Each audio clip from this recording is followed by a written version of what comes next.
बुलेटिनच्या सुरुवातीला महत्त्वाची बातमी समोर येते। डोरना या सुपर टँकरने कच्चं तेल भारतात दाखल झालेलं आहे। 20 लाख बॅरल कच्चं तेल दक्षिण किनाऱ्यावर दाखल झालंय। याआधी फेलिसिटी आणि जया टँकर्सनीही तेल पुरवठा केला होता।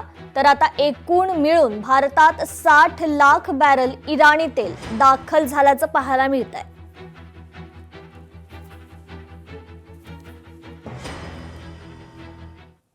तर इराणकडून पुन्हा कच्च्या तेलाची आयात सुरू झाली आहे। भारताने जवळपास 7 वर्षांनंतर तेल खरेदी केलंय।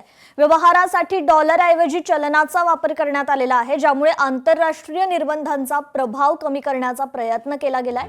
इराणकडून 60 लाख बॅरल कच्च्या तेलाची आयात करण्यात आली। तर यामुळे जागतिक स्तरावर एकूणच चर्चेला उधाण आलेलं आहे।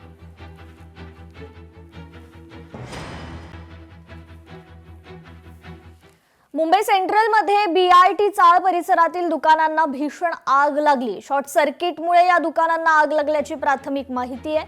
दुर्घटनेत दुकानातील साहित्य जळून खाक झालंय। सुदैवाने कोणतीही जीवितहानी नाही, तर आगीवर नियंत्रण मिळवण्यात यश आलेलं आहे।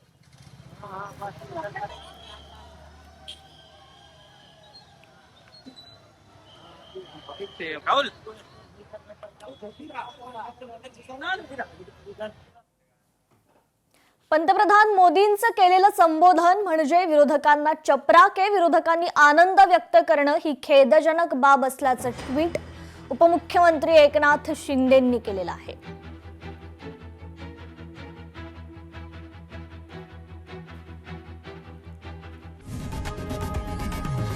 लोकशाही मराठी ऐका, पहा, जागरूक रहा।